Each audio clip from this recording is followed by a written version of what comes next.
Yes, ẹ káàbọ̀ sí orí ètò Lady K Ìfẹ́olúwa, the baby of Odùduwà nation.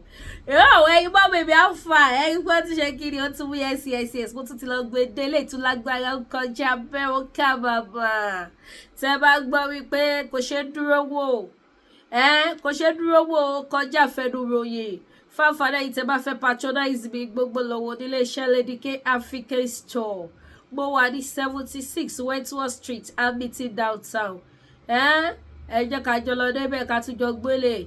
Ẹ má gbàgbé láti follow, láti subscribe, láti like, láti comment, láti bá mi share pẹ̀lú àwọn olólùfẹ́ títí yé náà. Ojú òní tí ibi òní wáyé tí ẹ ṣeun gan.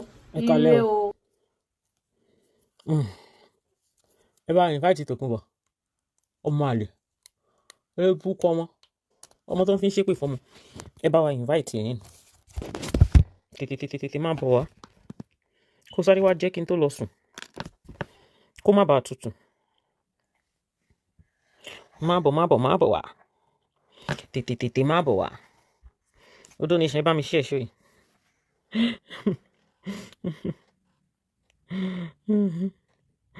Oh God, àṣírí ẹ̀dá. Kí ló dé tó jẹ́ pé ńgbà tí mo fẹ́ fún ilé ìjẹ ni wọ́n fẹ́ máa ṣe má ṣe kankan má bẹ̀rẹ̀ o. Ẹ jọ̀ọ́ bá mi share this show. Share this show. God bless you as you share this show. Help me to share and invite other people to join.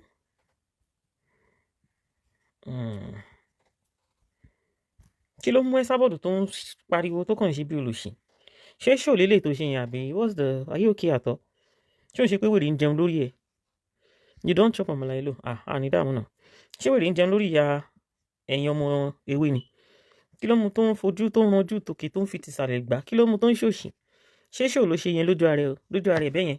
Ó ti ṣe ṣó nìyẹn o, àṣírí. Ṣó tí mo fẹ́ ṣe ń bí ń sìn kò lè pay mi because the other page yẹn ibẹ̀ ló yẹ kí n ti ṣe. Ibẹ̀ ni advert ti máa ń run.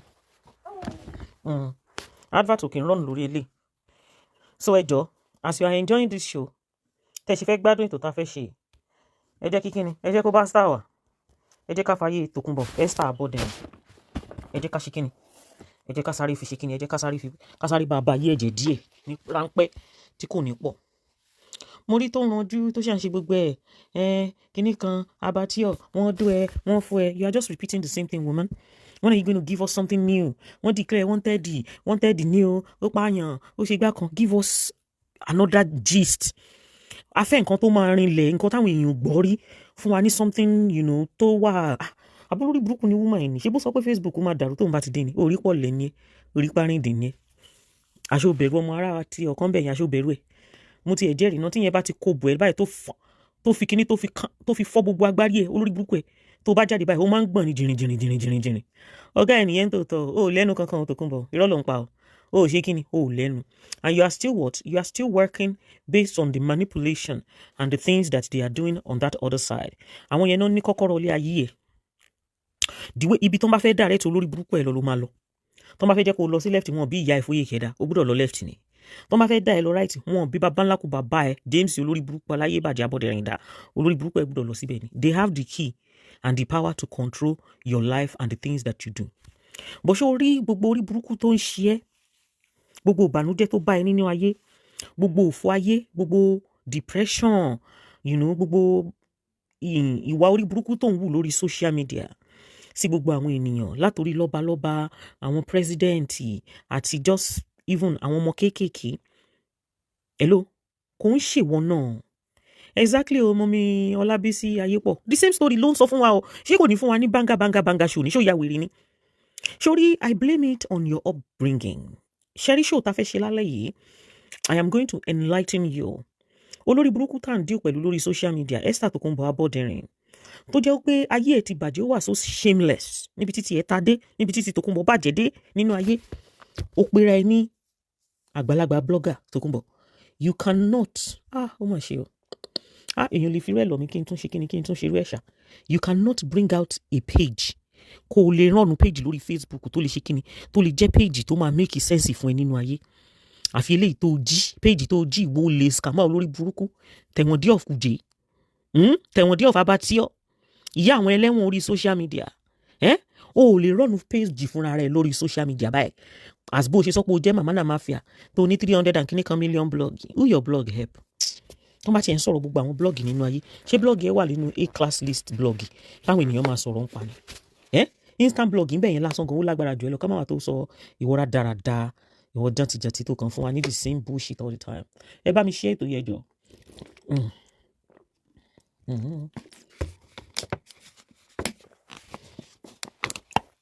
Ẹ bá mi share. Ẹ jẹ́ ká sáré wọnú ìgbésí ayé Tòkunbọ̀ Esabod ẹ jẹ́ ká sáré wọnú ìgbésí ayé ẹ lọ. Wàláhì kò yẹ kí n ṣe show yìí bí ọ̀hún yẹn tí monetization ti máa tàn ló yẹ kí n ti ṣe show yẹn kò yẹ kí n ṣe bí àtọ̀ but it's okay. Okay, so now Tòkunbọ̀ máa bọ̀ orí Facebook yìí ló ti ṣe show yìí fún wa ìwọ ọmọ pàbúrúkú yìí wàá gbọ́ story ilé ayé ẹ̀ sórí kò ń ṣe àwa tá a wà lórí Facebook kò ń ṣàwàlà ba ayé ẹ̀ jẹ́ kò ń ṣàwàlà ba upbringing ẹ̀ jẹ́ kò ń ṣàwàlà ní káyé ìyá ẹ̀ bàjẹ́ tó fi di pé ìwọ ọmọ ó wá hand up síbi tó hand up sí tó wá jẹ́ pé ìwọ nìkan ló jẹ́ black sheep of the family. Mo fẹ́ kẹ́ ẹ gbọ́ ẹ má jẹ́ kí ṣe rí show tá fẹ́ ṣe léni nísìnyí a fẹ́ máa gé fúnra wa lẹ́yọ kọ̀ọ̀kan ni o. Ẹ wá gbọ́ story ilé ayé Esabod gbogbo ẹ̀yin tẹ́rí Esabod tó ń ṣe wọ́nranwọ̀nran lórí ìkànnì ẹ̀rọ ayélujára kò ń ṣòun náà ẹ jẹ́ kájọ fi ti gbọ́. Business ìyá mi kò láti dọ́tún sẹ́ńgẹ̀ ìyá mi kò ní sẹ́kù olùṣọ́mọ ọ̀dọ́. Ó ní bísínẹ́sì ìyá òun collapse níbi tí ìyá òun ti ń ṣe oúnjẹ ta. Àṣẹ ìyá tó bí hello bí kó máa ṣe kíni kó máa tẹ̀rẹ̀ sí i kó máa ta mọ́ínmọ́ín kó máa tẹ̀bà kó máa tẹ̀kọ́ àtọ́bẹ̀ ẹ̀fọ́. Ó ní ìyá òun wá ṣe kíni ó ní ìyá òun wá lọ sékòó. Mo fẹ́ kẹ́ gbọ́rọ̀ yìí dáadáa o ọ̀rọ̀ tá a fẹ́ sọ lálẹ́ ẹ mọ̀ pé mo ti fún ní lámbà lọ́sàn eléyìí tá a fẹ́ sọ yìí a fẹ́ wọ inú ìgbésí ayé ẹ̀ lọ màá gbé sítórì ọmọ ẹ̀ tó ya wèrè gbogbo alẹ́ náà lẹ máa gbọ́ gbogbo àwọn ọmọ tó lọ jí gbogbo ẹ̀ alẹ́ ẹ̀ lẹ máa gbọ́ ẹ máa gbọ́. Ó fi mi nìkan sílẹ̀ láàárín àwọn orogún. Ìyá Tòkunbọ̀ wá fi Tòkunbọ̀ nìkan sílẹ̀ láàárín àwọn orogún. Ẹ rí pé àwọn orogún tán fi tí ìyá ẹ̀ fi sílẹ̀ sí ọ̀dọ̀ ẹ̀ ẹ rí pé wọ́n ti gba destiny ilé ayé ẹ̀ lọ. Ẹ rí pé àwọn orogún tí ìyá ẹ̀ tó fi sílẹ̀ ní ìgbà tí ìyá ẹ̀ lọ sékòó ẹ rí pé àwọn yẹn ti tamper pẹ̀lú ìṣerere ẹ̀ nínú ayé. Ẹ máa gbọ́ ọ̀rọ̀ Tòkunbọ̀ o. Ẹ rí wípé tẹ bá rí tó bá ń fìkanra máwọn ènìyàn lórí ìkànnì ẹ̀rọ ayélujára ayé ẹ̀ ti ṣe kíni ayé ẹ̀ ti bàjẹ́. I know brother Payemi I know you are going to call in but let me yànnà àbí do you want to call in kí n tó bẹ̀rẹ̀ analysis mi ní torí ìgbésí ayé Esabod la fẹ́ wọnú ẹ̀ lọ lálẹ́ máa sọ lọ́wọ́rẹ́. At the age of 13 you see when some people were asking her hello wípé kí ni nǹkan tó fà á tí Tòkunbọ̀ Abọ́dẹ̀rìn kí ló fà á tí kò lè ṣe kíni tí wọ́n fi ń ṣẹ́ oyún mọ́ Hannah lára kí ló fà á tí Hannah fi ṣẹ́yún lẹ́ẹ̀mejì fún Starboy. Ẹ rí wípé nítorí wípé kò ní kíni kò ní parental love ó grow up pẹ̀lú kíni ó grow up pẹ̀lú orí burúkú òfò àti àdánù kò ní happiness nínú ayé inú Tòkunbọ̀ Abọ́dẹ̀rìn inú ẹ̀ ò dùn rí látàárọ̀ dálẹ́ àti age of 13 years old níyà ẹ̀ ti fi sílẹ̀ níyà ẹ̀ ti lọ síkò ṣẹ́ni tẹ́ wá ní pé kó jókòó kó máa babysit àwọn ọmọ ẹ̀ lélẹ̀ ẹni tó jẹ́ pé wọn kọ́ pẹ̀lú ìfẹ́ how do you want her to have it at the back of her head kó yẹ kóun jókòó at the age of 65 kò yẹ kóun máa ṣe rádaràda ó yẹ kóun máa ṣe kíni ó yẹ kóun máa look after àwọn ọmọ àti àwọn ọmọ ni. There's one person tí mo rí comment ẹ̀ yìí I think she made one comment earlier on okay this person who is this person hold on mo fẹ́ address ẹni yìí Daramola Oluwakemi I saw the comment you left earlier on I just laughed. What did you see about me that you have not seen before? Because I saw one of your comments you said kini kan ipe abaye Esabod fẹ́ bàjẹ́. What did you see? Ó ní òun nìkan ni bàbá òun yọ sọ́tọ̀. Ó ní wọ́n ti ṣògùn, ó ní wọ́n kó ẹ̀yìn bàbá òun sóhun. Kí ló mú tí wọ́n fi yọ sọ́tọ̀? Torí wípé kíni torí wọ́n ti rí as ọmọ olórí burúkú tó ń kó pọ́npọ́ bá ìyá àti bàbá ẹ̀. Torí wọ́n ti mọ̀ pé orí burúkú ló máa gbẹ̀yìn ayé Tòkunbọ̀. Ìjẹ́ ẹjẹ́ mọ̀ pé bó ṣe wà yìí, ìyá ẹ̀ ó jẹ́ ìgbẹ́kú ni. Ó gbé ìyá ẹ̀ láti Nàìjíríà, ó gbé wá sí Dublin. Ó dẹ̀ bẹ̀rẹ̀ sí ní ṣe kíni?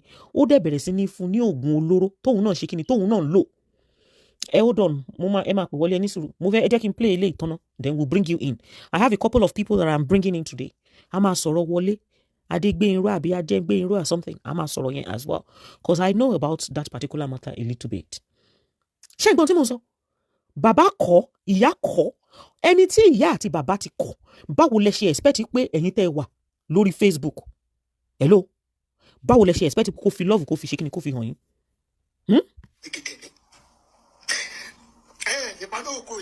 Ògo wo lórí oh shut up you stupid idiot. Ògo wo lórí burúkú ẹni ìwọ lófo táyé ẹ ti bàjẹ́ ìwọ àgbàlagbà àgbàrédèrèdè àgbàjátijàti ìwọ ẹni òfò ẹni ìpè ẹni àdánù ìwọ táyé ẹ ti bàjẹ́ ìwọ táyé ẹ ti ṣámálámálá ìwọ Tòkunbọ̀ tó rí bá ti ṣe tó rọ́nà gbégbà ìwọ Tòkunbọ̀ tó rọ́mọ tọ́ ìwọ Tòkunbọ̀ tó jẹ́ pé gbogbo nǹkan tó tarí ẹ jáde kò sí kankan nínú wọn tó wà proud of kó lọ máa jẹ́ ọmọ ọlọ́mọ lórí Google ni orí Google yìí ní kó lọ jẹ́ ọmọ ọlọ́mọ ló máa ń wọ̀ ẹ́ lójú mú ìṣerere àwọn ọmọ tó bí nínú orí Tòkunbọ̀ wo bí ilé ayé history ilé ayé ẹ̀ wo bó ṣe bàjẹ́ hello wo bí history ilé ayé ẹ̀ Tòkunbọ̀ wo bó ṣe kíni wo bó ṣe bàjẹ́ kó wá wo bí history ilé ayé àwọn ọmọ ẹ̀ náà ṣe rí dáadáa orí Wálé ó ń fagbó ìwọ ò lọ́rọ̀ lẹ́nu láti bú ọmọ Bukky Jesse torí the same thing tí wọ́n claim pọ̀ ọmọ Bukky Jesse ń ṣe òun ni Wálé ṣe mọ́ ẹ lára náà àwọn ọmọ tó ń nà ẹ̀ àwọn ọmọ tó ń sọ fẹ́ pé àwọn fẹ́ na bàbá àwọn máa gbangba tí ìwọ ò rọ́mọ tọ́ orí burúkú ti ń bá wọlù láti inú oyún ìyá ẹ̀ ṣe bó ni wọn náà sọ ṣé mi ni mo sọ fún ẹ ìwọ tó jẹ́ pé gbogbo ògo tó wà lára ẹ báyìí ògo wèrè ni níbi tí wèrè yẹn tó mú yín nínú ẹbí yín dé Tòkunbọ̀ ó rọ́mọ tó àlọ́mọ ya wèrè mú ẹ lọ́wọ́ àníta ni ó ní ọmọ àwọn ọmọ méjì àwọn ọmọ òṣì ọmọ òfò Jessica àti Joy tó wà lọ́wọ́ Tina olórí burúkú wo ni Tina bí wọn fún afẹ́ mọ bàbá wọn sọ̀rọ̀ sókè wèrè. ẹ gbà mí o ẹ̀yin ọmọ Nàìjíríà rere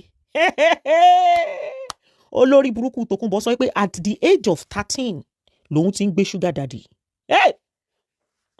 story eléyìí láòdò ó ní at the age of 13 lòun ti ń ṣòbò lábàṣà Ọlọ́run bá mo mà dúpẹ́ wàláì tí mo ṣe dókótó mi ò lè wọn ní age of 13 ò ní fẹ́ jẹ́ kí mọ́mísí mi nú ẹ pakẹ́ ṣó o rí wípé ìyá ò tọ́jú ẹ Tòkunbọ̀ bàbá ò dẹ̀ tọ́jú ẹ how can you be out at the age of 13 tó ń gbé sugar daddy ẹ wá sọ pé bàbá àjẹsà tó jẹ́ rapist ó dó Tòkunbọ̀ ó fà lóbò ya at the age of 13 years old at a very tender age of 13 years old tó yẹ kó wà lábẹ́ bàbá àti ìyá ẹ̀ Tòkunbọ̀ sọ pé òun ti ń gbé sugar daddy and this is the same person that will sit on Facebook and be telling us that ọmọ olówó lòun nínú gbogbo family nínú gbogbo ẹbí pátápátá Tòkunbọ̀ nìkan ló ń gbé sugar daddy ní age of 13 mo sọ fún yín mo ní ṣó ta fẹ́ ṣe lálẹ́ yìí ó yàtọ̀ sí èyí tí mo ṣe lọ́sàn-án mo ti gbá etí ẹ̀ lọ́sàn-án already títa lẹ́yìí ẹ jẹ́ ká yànnà náà ọ̀rọ̀ yìí ẹ jẹ́ ká jẹ́ kí Tòkunbọ̀ mọ̀ pé ayé ò wá sórí depression heartbreak ìtorí ẹ̀ náà ló ṣe lè maintain ilé ọkùnrin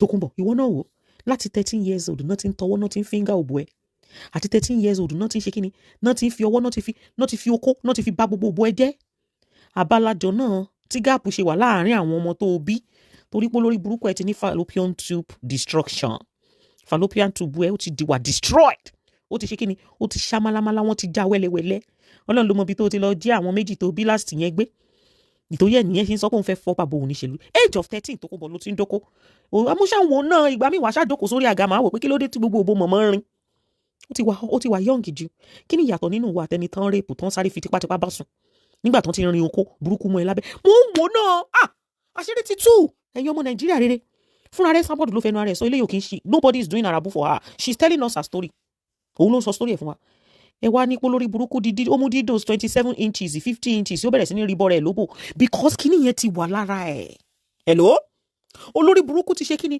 ó ti lose body count kíní yẹn ti wà lára ẹ̀ ó ti wà nínú ẹ̀jẹ̀ ẹ̀yin ọmọ Nàìjíríà rere ìtorí ẹ̀ lẹ ṣe rí Esabod dáadé David Infinity good evening sir tó mú dídò 50 inches tó fi ń rin rẹ̀ lóbò àti age of 13 ló ti wà exposed sí sexual activity ẹ wá ní kó má máa wó kóká olórí burúkú àbájọ tó fẹ́ fi ṣe kíni tó fẹ́ fi òbò tó fẹ́ fi báyé bọ̀dá mi ìyẹn bọ̀dá ṣégèjẹ continue jẹ́ ń gbọ́ sórí ọ̀rọ̀ ayé ẹ̀. bàbá ò tọ́jú ẹ̀ ìyá ò tọ́jú ẹ̀ wọ́n sanwó iléèwé ẹ̀ ìtorí ẹ̀ lẹ́sẹ̀ rí tó yọ olódò kárí Facebook tó fún olórí burúkú lẹ́yìn tẹ̀ ń ríwé lọ́wọ́ woman yìí o fúnra rẹ̀ ló sọ pé òun sanwó school òun lọ sí Yéjídé ní age of 13 ó lóun lòun sanwó school ara òun mo rí show láti sinẹ́ yẹn ó dùn bàjẹ́ mo máa gbé yẹn wá lọ́la máa gbé wá lọ́la máa fi ṣe kíni máa fata sí máa fi kú sí lórí bí mo tiẹ̀ screen record rẹ̀ ní tó gbá ski gan Tòkunbọ̀ ó lọ Yéjídé at the age of 13 ìgbà tó ti ń gbé sugar daddy àwọn sugar daddy yẹn náà fún ẹ lówó tó fi ń sanwó iléèwé o ìgbà tó bá ti rí okó tó ti rí ẹpọ̀ mọ́wèrè ẹ lóbò ṣẹgbọ́ black sheep of the family olórí burúkú ọmọ àlè tí ìyá ìgbé wọlé Abọ́dẹrìn, gbogbo àwọn ọmọ bàbá ìtókù gbogbo wọn pápátá wọ́n wà ní boarding house. Hello, eléyìí tó wà ní private school ó wà ní private school. Oh, kí ló dé tí mo sọ ṣé Lánre la sọ pé a fẹ́ gbé lọ sí rehab? Ẹ bá mi kọ account number mi síbẹ̀ yẹn jọ Sister TK ẹ bá mi kọ account number mi kẹ́ wá bá mi kọ sí wípé support Esther Tokunbo rehabilitation center a fẹ́ gbé lọ sí ọgbà àwọn wèrè. Because lady yìí woman yìí ó ti wà traumatized láti kékeré. Mo fẹ́ kàn bá mi dáwó fún Tokunbo. A máa need láti gbé lọ sí rehab bí tán ti máa ó need counseling o. Hello, woman yìí kò ń ṣojú lásán o, kò ń ṣe pò nìkan ni gbogbo ẹ̀yin tẹ́ bá rí tó ń ṣe wèrè pẹ̀lú yín lórí Facebook. Story ayé ẹ̀ lẹ́ ń gbọ́ yìí, olórí burúkú need therapy gan bó ṣe wà yẹn. Story ayé Esther Tokunbo Abọ́dẹrìn lẹ́ ń gbọ́ live and direct. Gbogbo àwọn ọmọ tó kù wọ́n mú wọn lọ sí boarding house, wọ́n gbé wọn lọ sí private school. Òun nìkan ló ṣe kíni, òun nìkan ló end up ní Yéjídé bí tó ti ń san 2,000 naira. Hello, sister Adéníran ẹ bá mi kọ síbẹ̀ pé support Esabod mental illness. Ẹ bá mi kọ síbẹ̀ pé support Esabod rehab treatment. A fẹ́ ṣe kíni, a fẹ́ gbé lọ sí ọgbà àwọn wèrè bí tán ti ń wo àwọn wèrè ẹgbẹ́ kó bá wa check ọpọlọ ẹ̀. Torí gbogbo àwọn ọmọ bàbá àti ìyá ètò ṣẹ́kù gbogbo wọn náà lọ private school, òun nìkan ló ń dókó kiri ní age of 13. Sọ̀rọ̀ sókè wèrè.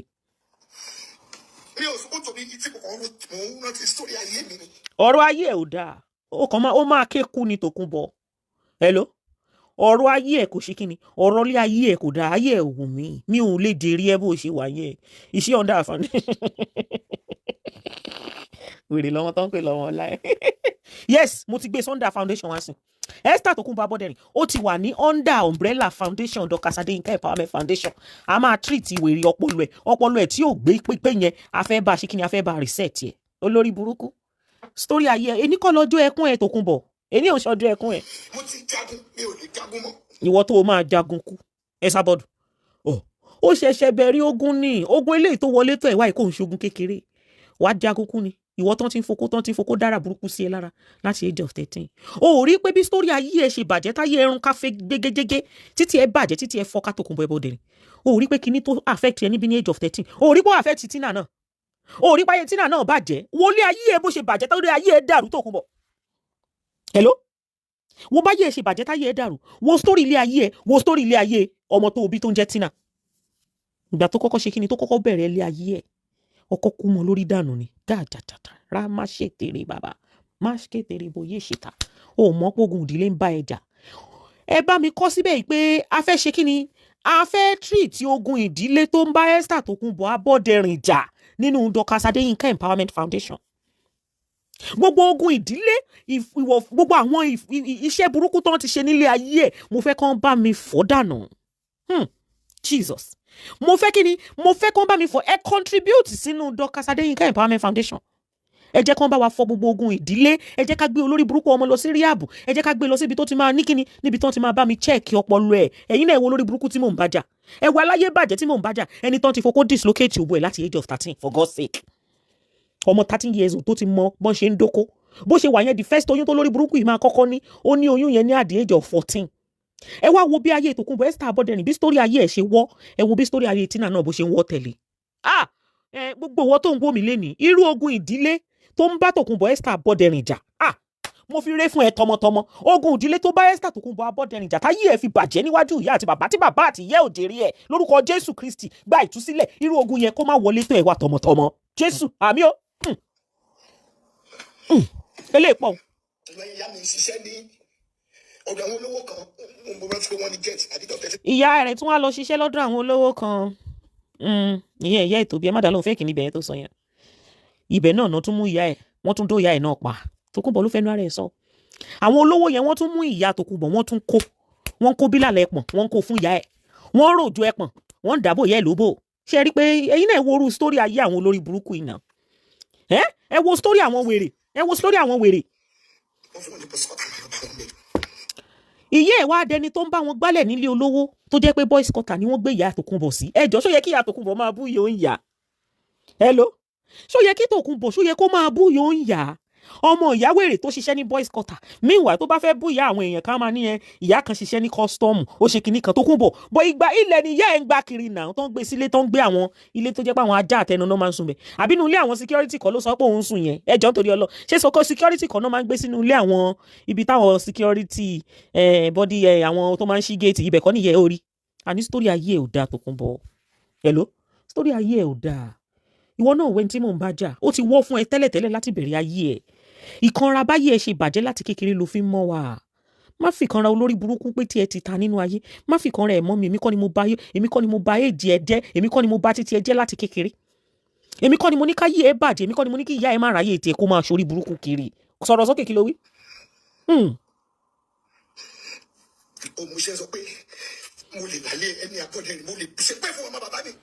kò ní dáa fún ẹ ìwọ lè lálẹ́ Abọ́dẹrìn o lè ṣépè fáwọn ọmọ bàbá ẹ nítorí pé kíni torí pé tí ẹ ti ta ṣé orí the reason why tó o ṣe fẹ́ jẹ́ kí Lanre kórí ẹ̀pù àwa dẹ̀ máa ràn Lanre lọ́wọ́ I don't have to bring it on Facebook a máa ràn Lanre lọ́wọ́ ó ti di dandan ká ràn Lanre lọ́wọ́ torí pé kíni torí Lizzy náà ó ṣe kíni ó ràn ìyàwó Arijan lọ́wọ́ tó di dandan ká ràn Lanre lọ́wọ́ ó gbà bó dáhùn àbí tí ń dún ẹ̀. ìwọ gangan ló lórí burúkú tó wà nínú ẹgbẹ́ Abọ́dẹrìn wọ́n ti mọ̀ ẹ́ ló lórí burúkú láti beginning títí di the end ìtorí ẹ̀ náà ṣe jẹ́ kó ṣe kíni kán yà ẹ̀ sọ́tọ̀ because wọ́n ti rí pé lórí burúkú ni ẹ́ wọ́n ti rí pa láyé bàjẹ́ ni ẹ́ òun náà ṣe kíni òun náà fi jẹ́ kó yàtọ̀ nínú gbogbo ọmọ pátá ni wọ́n nìkan ló fi dá ṣe kíni ló fi dá yàtọ̀ ìyá kí lórúkọ ẹ̀ ìyá Lọrẹ Martins tó máa ń bú gbà yẹn tó máa ń ṣe tó sọ pé ó láìkí fracasi yóò yà nítorí olórí burúkú ẹ̀ òróró bẹ́ẹ̀ de ìgbà lọ́wọ́ ẹ̀ ìyá yẹn ló tún pé ẹ̀ tó tún bẹ wẹ̀mí ẹ̀ kó náà táwọn náà bẹ sunkún bí o.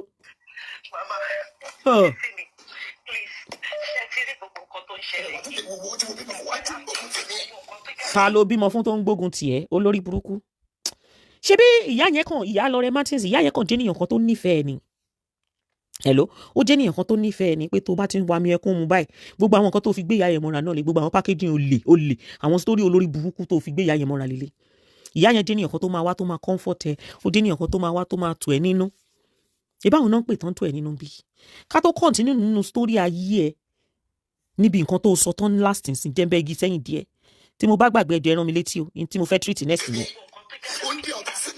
ó wá ń sọ̀rọ̀ bàbá Gaddafi màá wá gbé show bàbá Gaddafi just in case tí mo bá gbàgbé torí mo fẹ́ gbé àwọn tí Tòkunbọ̀ máa ń rán níṣẹ́ apààyàn mo fẹ́ gbé wọn wọlé just in case tá a bá gbàgbé ẹ bá mi ṣe ètò alẹ́ yìí o ètò alẹ́ yìí máa gbá sí o just in case tá a bá gbàgbé the next one tí mo fẹ́ gbé wọlé ń sìn yìí òun ni ti bàbá Gaddafi ẹ jẹ́ ká kọ́kọ́ gbé ẹni tí Tòkunbọ̀ máa ń rán níṣẹ́ dé tòrútòrú wá ẹ jẹ́ ká gbé wọn wọlé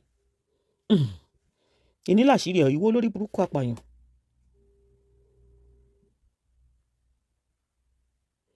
ẹlẹ́kálẹ́ o. ẹ̀kálẹ́ mà fẹ́ràn kí àlẹ́ mà. ṣé wàá okay. mo wà all right ma. sorry to disturb you. It's okay. mo kí gbogbo everybody tó wà online lálẹ́. ẹ̀kálẹ́ my name remains Opeyemi Adebisi popularly known as the Shipper. mo fẹ́ sáré debunk one or two things tí màá Esabod ti ń sọ pa mi for some days. ẹ jọ́ nítorí Ọlọ́run ṣẹ́yìn jẹ́ mánéjà tèmi ṣé mánéjà tèmi lẹ́yìn.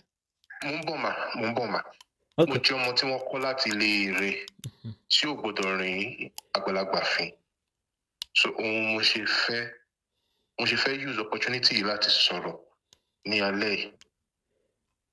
There has never been any point in time in my life tí mo jẹ́ manager of donation or tí mo jẹ́ manager of Dorcas Tms. I am not your manager. And I have never applied to be a manager to Dorcas Tms Empowerment. Mama, ẹ jọ̀ọ́ nítorí Ọlọ́run. Ẹ yááfì mi fọ́lọ́run ọba. Èmi àti yín àní ìkọ̀kọ̀. Iṣẹ́ tẹ́ rán mi, mo bá yín jẹ́ṣẹ́ yín. Ẹ̀yin lẹ expect pé kí n máa lọ fowó mi jẹ́ṣẹ́ yín. Mo tẹ̀ sọ pé no way. Ẹ jọ̀ọ́ iṣẹ́ wo ló rán yín o? Iṣẹ́ wo ló rán yín o? Iṣẹ́ bíi méjì àbí mẹ́ta kan. She wanted to use me as a manager in Nigeria. Okay. Olórí burúkú. Oh no, one manager. Number one. Which I quite disagreed. Okay. Iṣẹ́ ẹlẹ́kejì tí wọ́n rán mi kí n lọ bá àwọn competition against Agbẹ́dẹ́gbẹ́yọ̀ pé ó ń bú àwọn ó ń bú Dorcas Tms ó dẹ̀ ń bú ìyá Lọrẹ Martins. Okay. Yes. you gave me money, call of a petition. Wọ́n dẹ̀ approve petition láti Abuja, wọ́n ṣe gbogbo ẹ̀. Àwọn ilé sọ pé kẹ́ ẹ mú mobilization wá táwọn á fi lọ gbé Agbẹ́dẹ́gbẹ́yọ̀. Ibi tí problem ti dé láàrin ìgbà tí wọ́n nìyẹn. That she said I should go and foot the bill. And I said, no, I can't foot the bill for you. I don't have issues with Agbẹ́dẹ́gbẹ́yọ̀. So, kò jẹ́ bó ṣe jẹ́. Okay, mo fẹ́. Kí n kó mọ́ evidence jáde nítorí Ọlọ́run. Ẹ ní sùúrù. Ṣé ó ní pé kẹ́ ẹ máa track Agbẹ́dẹ́gbẹ́yọ̀ as well? Ìjọ ní kẹ́ ẹ máa track ẹ̀ káàkiri. Yes. Kí ló ní kẹ́ ẹ máa track ẹ̀ fún? Ó sọ pé ó ń bú àwọn, ó ń ṣe show fún àwọn. Then ìgbà tí Olúṣọlá Yusuf wá Nàìjíríà, ó sọ ká máa track ẹ̀ náà káàkiri. I track ẹ̀ to the point we know where she was in Ìlọrin. Apààyàn ní Tòkunbọ̀. Ìjẹ́ ẹ ní sùúrù. Ṣé mo mọ̀ nípa àwọn gbogbo nǹkan tẹ́ ń ṣe ìrí náà? No, not at all. Not at all. Ọmọbìnrin ilé máa rán àríyá kó lọ máa pa àwọn èèyàn olórí burúkú ní bèbí yìí. Ẹ jọ nínú ìgbà tẹ́ ń bá Ìyálájé sọ̀rọ̀, Ìyálájé courtroom. Yes, ma'am. Ó ń manipulate àwọn nǹkan kọ̀ọ̀kan. Àwa ò dẹ̀ fọ́ fún. Ṣé ẹ ever sọ fún pé ẹ rí èmi ní hello? Mo gbọ́ yín mà. Ṣé ẹ ever sọ fún pé ẹ rí mi nínú abattoir? Kíní kan pé èmi sùn náà abattoir. Ṣé rí ẹni tí ò bá mọ̀ nǹkan la sọ pé òun mọ̀ nǹkan. Ìyá sọ pé òun mọ̀ èèyàn Nàìjíríà kó pe Abuja pé kí ni wọ́n pe vicinity bẹ̀yẹ. That area is called Abattoir in Area 1 because from history tí mo gather ni pé ẹran ni wọ́n pa ń bẹ̀yẹ láti tà láyé ìgbà kan. So ìdí tí wọ́n ṣe ń pè ní Abattoir nìyẹn. But there is no other new name for it. Tẹ́ bá dé Area 1 lẹ́nìí. Tí wọ́n bá sọ pé wọ́n lọ bẹ̀yẹ, wọ́n á sọ pé Abattoir. Ẹ ní sùúrù, ṣé ẹ̀yin rí èmi láti pé mi sùn ibẹ̀? No, any sùúrù. Okay. Because I don't want you talking too much. I came in there. I was invited. I came in there. I never saw you in cell. I never saw you behind bars. I saw you in the deputy commissioner's office. God bless you. God bless you. Ibe, deputy commissioner's office. I was shivering. So AC to one beg on ó tutù bàjẹ́. So òun ṣe ibi tí yá màmá wa mọ ẹ ní fọ́tò ibi tí wọ́n ti tìyín mọ́nu ilé kójọ kó bá wa gbé síta. Ben. Nǹkan tèmi bá mọ̀ pẹ̀lú Dorcas Tms, I will always say. Ẹ jọ ń tó lọ́lọ́run. Ẹ tiẹ̀ jẹ́ ká fi tọ̀dọ̀ mi yẹn sílẹ̀ òṣì nìyà ń sọ náà anyway mi tiẹ̀ wà bothered. Mo wà mọ́ àwọn wo ló tún ti rán yín sí rí? Àwọn wo ló tún ti rán yín sí rí pé kẹ́ tún bò ń track? Ẹ jọ èmi ò ní fẹ́ máa tú pẹrẹpẹrẹ ọ̀rọ̀. Èmi á sì bẹ̀ wọ́n ni pé wọ́n jọ kán yáfì mi. Ẹ jẹ́ kọ́ ọmọ Nàìjíríà mọ irú iṣẹ́. Ṣó ti sọ fún ṣó ti rán yín sí KB rí? Ẹ má parọ́. KB náà wà ní líìsì wọn. Kí ló ní kẹ́ ẹ ṣe fún KB? Ìgbà tí KB ń ṣe wedding, ó sọ kí n wáyàn kó lọ dàbẹ̀rù. Ṣé gbogbo messages yẹn wà lọ́wọ́ yín? That she's going to pay $500,000 for that. Ẹ jọ̀ọ́, ṣé gbogbo messages yẹn wà lọ́wọ́ yín àbí kò sí? Ó sì wà lórí backup WhatsApp ni. Because my phone got spoiled, so I don't have access to that device.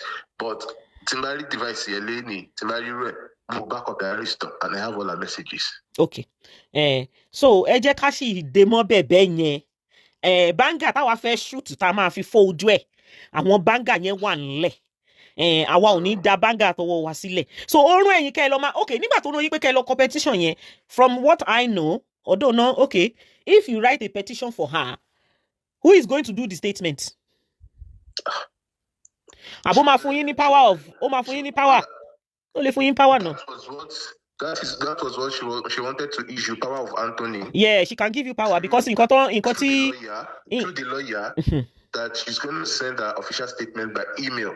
And when they agree.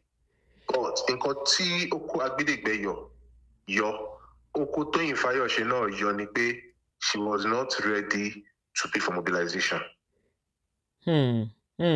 Because now, for instance, Agbẹ́dẹ́gbẹ́yọ̀, all paperwork was done successfully. What the law, Commissioner's Office, Lawyer State, what the drop letter or approve became a move in, let's arrest the àti lọ area command ní Ògbómọ̀ṣọ́, àti lọ division ibi tó ń gbé l'Ògbómọ̀ṣọ́. Wọ́n fẹ́ máa dárúkọ gbogbo ibi tí area yẹn for that boy's safety. Àti lọ àti map everywhere. Ibi tágbédégbé yẹn Jesse. Ẹ má sọ síta o, ẹ má sọ síta. Mo sọ síta 3 days mo sanwó. Àwọn tó lodge tí wọ́n dẹ̀ track it down tí wọ́n rí.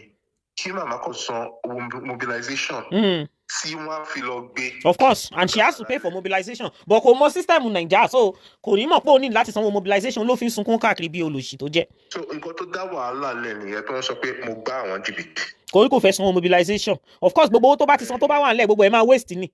Ó fẹ́ ṣiṣẹ́ lábọ̀. Owó mobilization lásán can be up to 1 million naira. Olóṣì. Ṣé olóṣì ló ń ṣe kéèsì Nàìjíríà? So nǹkan tó ṣẹlẹ̀ nìyẹn o.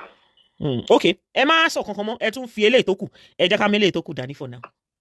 Ẹ bá ń bẹ̀ wọ́n kọ́jọ́ kan fi mí lẹ́ lọ́rùn lẹ̀. Moreover, point of correction, till date, I have never applied to be a manager in Odonation. Folake Adekoya was the ex-manager tèmi mọ̀. And Moderobi, tí Folake fi kúrò as the manager of Odonation, she has no assistant.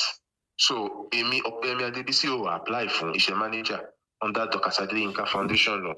Ẹ jọ lastly, mo fẹ́ kọ́ yé tag mi ní nǹkan tí ò jẹ́ ti tèmi, kọ́ jọ torí Ọlọ́run. Ẹ ní sùúrù, mo fẹ́ béèrè question kan. Ó lóun fẹ́ fún yín ní 500,000 láti lọ bà wedding KB jẹ́. Bẹ́ẹ̀ni. Ṣé ipe 500,000 owó iṣẹ́ títí yín nìyẹn ni or what? Pé kí n wá àwọn boys tí wọ́n lọ lù ú. Olórí burúkú. Kọ́ ya KB sí òwò. Wọ́n ṣe fídíò ẹ̀. Ká send ẹ̀ sọ̀rọ̀. Mo dẹ̀ sọ fún wọn wípé nítorí Ọlọ́run ilé eré ni wọ́n ti bí mi. Wọn ò sì gbọ́dọ̀ pọ̀ orúkọ mi ní dìbàjẹ́. Kí wọ́n jọ torí Ọlọ́run. Mo lè ṣe nǹkan bẹ́ẹ̀ yẹn. Ayé woman ti bàjẹ́. Okay, no problem. Ẹ̀yẹ́ máa lọ for now. Ìwọ tó ṣe Dorcas, please let peace reign. Ṣé o fẹ́ sórí burúkú? Má jẹ́ ń gbé ẹ ṣépè o. Mi ò fẹ́ gbọ́ anything about peace reign kankan o. Jẹ́ kó rí ẹ pé o. Tó bá fẹ́ ṣòfò nínú alẹ́ tá a wà tá a fẹ́ wọ orí tó fẹ́ ṣòfò. Má bá mi kọ let peace reign ni o. Ṣé o lè lọ kó òṣì yẹn sórí platform ya yín? Olórí burúkú ẹ sá pààyàn. Olórí burúkú tó ń sanwó pé kán lọ máa fi double cross àwọn èèyàn káàkiri. Ṣé rò bóyá péré ni? Ẹ má worry, a máa kó messages Esabod síta lẹ́yẹ kankan. Àlọ́rọ̀ tó wà lẹ́ ó máa long gan. Ẹ lọ. Ó máa long gan. Tẹ́ bá ti rẹ́ anybody tí nǹkan kan bá ti ṣe ní Nàìjíríà. Esther Tókunbọ̀ Abọ́dẹni òun ló wà díẹ̀. Ẹ wò gbà tó ń lọ gbáyàn kan ní kí lorúkọ ẹ̀. Ìgbà tó ń lọ bá Mèsòrò ń gbà yẹn. Olórí burúkú Esabod, olórí burúkú Esawere, olórí burúkú HIV. Òun ló wà díẹ̀, òun ló máa wà díẹ̀. Òun ni olórí burúkú ọmọ ní. Òun ló máa wà díẹ̀. Kíni burúkú àṣìírí játijàti. Ẹ wo iṣẹ́ burúkú tó fẹ́ máa rán àwọn ọmọ ọlọ́mọ tí wàhálà bá dẹ̀ ṣẹlẹ̀. Olórí burúkú máa mú 440. Ayé Esabod ti bàjẹ́. Sister Dia, how you sis? Kí ló dé tó fẹ́ ní sùúrù? Èmi tí KB tó ṣe kíni tó join hands together tán gbọ́yàn mi síta gan. Kí ló dé tó fẹ́ pa KB? Dorcas, leave those comments. Let us swear for the person. Okay, no problem. Kí ló dé tó fẹ́ pa? Ṣé bó ń bu ẹni? Èmi gan ò ronú pé kó kú lọ́jọ́ kan rí. Kí ló wá dé tí wọ́n fẹ́ pa? Kí ló fẹ́ pa fún? Ayé ẹ ti bàjẹ́ o Tókunbọ̀. Mọ̀mọ́, olórí burúkú apààyàn ni ẹ. Ó bá bọ́ síta ń sìn á ní ẹ. Òun máa ń sọ online. Òun máa sanwó kan lọ nà wọ́n ni. Because that is what she does. She does it for real. Olóṣì olórí burúkú. Ó wá ní pé jẹ́ kí n sáré wọnú ayé. Ẹ máa wo ibi tí ayé Tókunbọ̀ tó bàjẹ́ dé. Látẹnu ìyá tó bí lọ́mọ. Ẹ wá gbọ́ ọ̀rọ̀ látẹnu ìyá tó bí lọ́mọ. Ẹ wá gbọ́rọ̀ látẹnu ibi tí Tókunbọ̀ tó ti bí ọmọ. Àwọn last 2 méjì. Ẹ wá gbọ́ nǹkan tí bàbá ọkọ ẹ sọ. Bàbá ọkọ ẹ jẹ́ bá gbóhùn sókè sà. Olórí burúkú ni Tókunbọ̀, olórí burúkú ni àgbákò ni. Ṣé gbọ́ bàbá yẹn ní olórí burúkú ni Tókunbọ̀ kò ṣẹlẹ̀ rí lórí social media lórí Facebook yìí. Níbi tí bàbá ọkọ anybody ti máa jáde síta tó máa ní olórí burúkú ni kíni? Olórí burúkú. Mother CK, leave me alone. Tó ní olórí burúkú ni Tókunbọ̀ Esther Abọ́dẹ̀rìn. Ó ní olórí burúkú ni. Ó ní ayé Tókunbọ̀ ti bàjẹ́. Bàbá ọkọ ẹ tó sọ pé ó bímọ méjì fún last born méjì. Àwọn ọmọ méjì tó jọ ọmọ àlè ni wọ́n yẹn. Bàbá ẹ̀ ló ń sọ̀rọ̀. Ó ṣe wá pàdé ọmọ mi ò yé mi o. Bàbá yẹn lòun ò mọ bó o ṣe pàdé ọmọ òun. Póun ò dẹ̀ gbàdúrà kí irú olórí burúkú bíi titi tiẹ̀. Kó ṣe kíni? Kó pàdé ọmọ òun mọ́ láyé. Olórí burúkú ni ẹ. Ṣé orí pé lè gangan náà ń pè ní banga show? Because èmi bá ẹgbẹ́ wá pẹ̀lú àwọn evidence tó garanti ni. Fún wa ní banga show wèrè. Fún wa ní banga show. We need banga. Sorry. Olórí burúkú ni Tókunbọ̀. olórí burúkú ni àgbákò ni o wọ́n ṣe wá pàdé ọmọ mi ò yé mi o Ọlọ́run ti tún wọn kábàámọ̀ nípàdé láláyé mọ́. ṣùgbọ́n bàbá yẹn lọ́lọ́run ti tú ìwà àtọmọ òun ká kọ́ lọ́ má jẹ́ kẹ́ ẹ ṣe kíni kọ́ lọ́ má jẹ́ kẹ́ ẹ pàdé mọ́ láyé gbọ́ nǹkan tí ìyá ẹ tó sọ fún bàbá ọkọ ẹ kó tó di pé ìyá ẹ kú tó lọ jẹ̀gbẹ́ kú.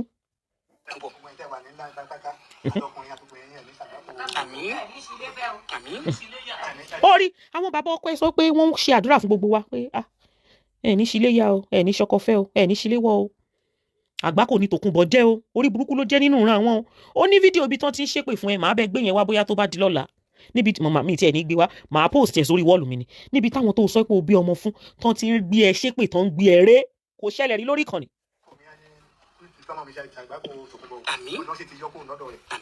Ó láwọn ò mọ bọ́mọ àwọn ṣe ṣàgbákò Tòkunbọ̀ Ọlọ́run dẹ̀ ti ṣe kíni Ọlọ́run dẹ̀ ti yọ kúrò nínú àgbákò Esther Tòkunbọ̀ Abọ́dẹrìn Ọlọ́run má jẹ́ kán rìn pàdé mọ́ wá gbọ́ nǹkan tí bàbá ẹ̀ sọ pé ìyá ẹ̀ sọ fún nǹkan tó kú. Bàbá yẹn ní Tòkunbọ̀ ò ní bá dáradára kúrò nínú ayé àṣẹ́gun fún ẹ. Bàbá yẹn ní borúkọ ẹ ṣe bàjẹ́ nílùú òyìnbó bẹ́ẹ̀ lórúkọ ẹ ṣe bàjẹ́ káàkiri gbogbo Nàìjíríà kò dẹ̀ parọ́. Kò lè wá. Gbogbo tó bá yá ìdílé ṣe ó ti bá débi àdá débi bá mu. Tó bá tó kú tán náà wọn tún ní sọ̀rọ̀ dáadáa. Ẹnu lóyìnbó tó wà gbogbo àwọn tó ti kú àwọn ọlọ́pàá tó ti kú ní Nàìjíríà ó ti kú ní ilé Ifẹ̀ ni o Ọ̀yọ́ ni o ní Ìbàdàn ni o tẹ gbogbo tẹ náà yóò bàjẹ́ jù bẹ́ẹ̀ lọ. Àṣẹ ṣùgbọ́n wọ́n ní gbogbo orí ládéládé lọ́balọ́ba níjòyè politicians tó ti bú tó ti bá tiwọn jẹ́ wọ́n ní kò wọ́n orí wọn ò ní jí o gbádùn pé títí ẹ̀ náà máa bàjẹ́ ní Tòkunbọ̀. Àwọn tí ò tẹ̀ rí tí ò ṣẹ́ rí gbogbo ẹranko pàpà ní Tòkunbọ̀. Ẹranko. Ṣùgbọ́n bàbá yẹn sọ pé ìyá tó bí ẹ lọ́mọ Tòkunbọ̀ ó ní ìyá tó bí ẹ lọ́mọ gan sọ pé òun ò mọ ibi tóun ti pàdé olórí burúkú ẹ̀ ìyá ẹ tó bí ẹ lọ́mọ ó lóun ò ṣe kíni ó lóun ò mọ bóun ṣe rìnnà pàdé irú olórí burúkú ọmọ bíi tiẹ̀ ìtorí ẹ̀ ló ṣe lù ìyá yẹn pa sí Dublin.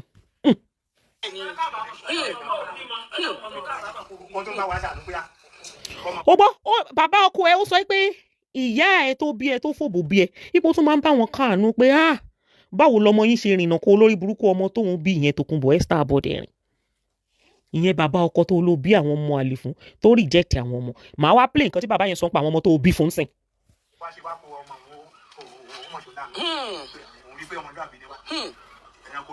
Bàbá yẹn sọ pé òun rí pé ìyá ẹ sọ pé ọmọlúàbí ni ẹbí àwọn ipe ṣùgbọ́n ìwọ tó jọmọ tòun ẹranko ní ẹ Tòkunbọ̀ ìyá ẹ gan ti fi ẹrin kékeré ayé ẹ wù mí Esabod ayé ẹ wù mí.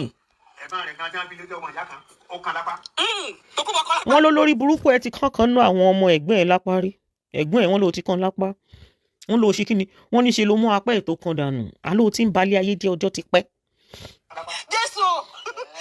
Orí ayé ẹ ti ṣe kíni ayé ẹ ti làbà ó ti pẹ́ mo máa wọnú criminal activities yẹ lọ nísìnyí kí n tó wọnú criminal activities yẹ lọ ìyẹn olè tó ń jà jẹ́ kí n sáré ṣe kíni jẹ́ kí n sáré wọnú ayé bàbá tó bímọ fún àti nǹkan tó sọ ẹ̀yin náà ẹ wá wo ẹni tí mò ń bá jà ẹ wá wo ẹni tí mò ń bá jà ẹ wá wo lórí burúkú tí mò ń bá jà ẹ wá wo Tòkunbọ̀ tí mò ń bá jà ẹ wo nǹkan tẹ́bí sọ́dà ẹ lò ẹ wo nǹkan tẹ́bí sọ́dà ẹ wá wo ẹni tí mò ń bá jà ń bọ̀ níṣẹ́ ẹ wo ní ayé ẹ lọ ń bọ̀ ẹ wá wo wèrè tá à ń bá jà.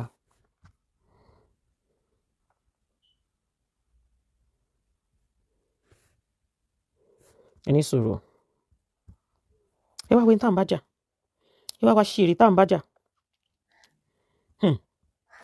ó tán fún togotogo ní nígbà mo fẹ́ mú fídíò yẹn síta mo rò bí mo ti share fídíò yẹn ni kó lè easy fún mi láti ẹ máa gbọ́. bàjẹ́ bó ṣe wà yé mi ti ń sọ yìí. ń bọ̀. àwọn ọmọ bàjẹ́ bó ṣe wà yé mi ti ń sọ yìí àwọn ọmọ Tòkunbọ̀ ẹ̀sọ́ máa rògbò mo ní mo kọ̀ wọ́n orí ìfòkàn mi kankan dórúkọ mi mọ́. Ó lóun kọ̀ wọ́n òun ò fẹ́ jẹ́ kán ṣe kí ni òun fẹ́ jẹ́ kán dórúkọ òun mọ́ Tòkunbọ̀ ó lóun kọ̀ wọ́n ti gbogbo àwọn ọmọ tó ti inú ẹ̀ jáde òun kọ̀ wọ́n. Tòkunbọ̀ àṣàbíṣọ fáwọn ọmọ ẹ̀kọ́ lọ́mọ jẹ́ Wálé Abọ́dẹrìn àti Tinú àti Hánà Abọ́dẹrìn mi ò bímọ fún mi jẹ́ kán lọ pàrọ̀ orúkọ mú mo sì máa gbé yín lọ kóòtù for using my name orúkọ mú mo sì máa gbé yín lọ kóòtù for using my name mo fẹ́ kó o fi bàbá àwọn ọmọ ẹ̀ kó o fi hàn jọba bí o bímọ fún mi tó ń bọ̀. Mo kọ ẹ tọmọtọmọ ni I don't want to have anything to do with you anymore in my life. Àwa wíta ìrí àwọn ọmọ ẹ̀ kí mi, àwọn kan ní kí n máa dá àwọn ọmọ ẹ̀ lóhùn, mo ní mi mà àwọn ọmọ ẹ̀ rí. Àwọn ọmọ àjàrà bùkà ni wọn, I don't know them from no other, I don't want to know them. Ìyá tó bá ní kèmí lawọ́ kí n fọwọ́ kí n bómi lò ó. Ara wọlé onífà àwọn ọmọ ẹ̀dá. Nítorí mo pé ìwàkiwà tí wọ́n ti ń wù láyé yìí, ẹ wà very àyà àwọn ọmọ náà bàjẹ́ bó ṣe. Ṣé gbọ́? Gbogbo ẹ̀yin tẹ́ ẹ̀ ń ṣe láwọ́ kó fomi lò. Ṣé mo sọ fún yín láàárọ̀ yàbí mi ò sọ fún yín? Tòkunbọ̀ ti ń ṣe orí burúkú ọjọ́ ti pẹ́. The first person, the first criminal tó kọ́kọ́ lọ sílé ẹjọ́ fún defamation for threatening on social media. Hello? Olórí burúkú Nigerian woman apologizes for defamatory and threatening social media posts. Tòkunbọ̀ Esabod ni o. Òun lélẹ́yìn nínú news yìí o. Criminal ni o. Àti 2019 lórí burúkú aláyé bàjẹ́ lórúkọ ẹ ti wọnú Google as somebody tó ń balẹ̀ ayé jẹ́ o. Òun lélẹ́yìí o. Esabod ni o. Òun lélẹ́yìí o. Òun ni ó wà lórí Google tẹ́ bá ti type orúkọ ẹ sí ẹ máa rí ní gbàgàdà pẹ̀lú orúkọ ẹ o. Olórí burúkú tó kọ́kọ́ bayé jẹ́ ọmọ òfò ọmọ ìbànújẹ́ òun lélẹ́yìí ṣẹ́rí this is a confirmed news. This is a Dublin news website lélẹ́yìí Dublin ni òun lélẹ́yìí ẹ wò olórí burúkú tó kọ́kọ́ balẹ̀ ayé jẹ́ lélẹ́yìí ó máa threaten ni ẹ mọ nǹkan tó máa ń ṣe ẹ jẹ́ kí n sọ bó ṣe máa ń ṣe fún yín kí n sọ fún yín tó bá ti ń threaten yín tó bá fẹ́ gbowó lọ́wọ́ yín hello tó bá ti ń threaten yín tó bá fẹ́ gbowó lọ́wọ́ yín á kọ́kọ́ blackmail yín ná tó bá ti blackmail yín tán á wá ṣe kíni á wá tọrọ owó lọ́wọ́ yín tẹ́ ẹ̀ bá ti fún lówó yẹn á máa blackmail yín lọ ẹ wá wo bó ṣe blackmail bàbá Ẹgbẹ́dókun ṣé Ẹgbẹ́dókun ni bàbá yẹn mò ń bọ̀ ẹ wo bàbá ẹ̀ ó lélẹ̀ ẹ jẹ́ ká sáré gbọ́ nǹkan tí olórí burúkú Tòkunbọ̀ tó ṣe fún bàbá ẹ̀. To witness my type of damages she has done against that young God. She has no job.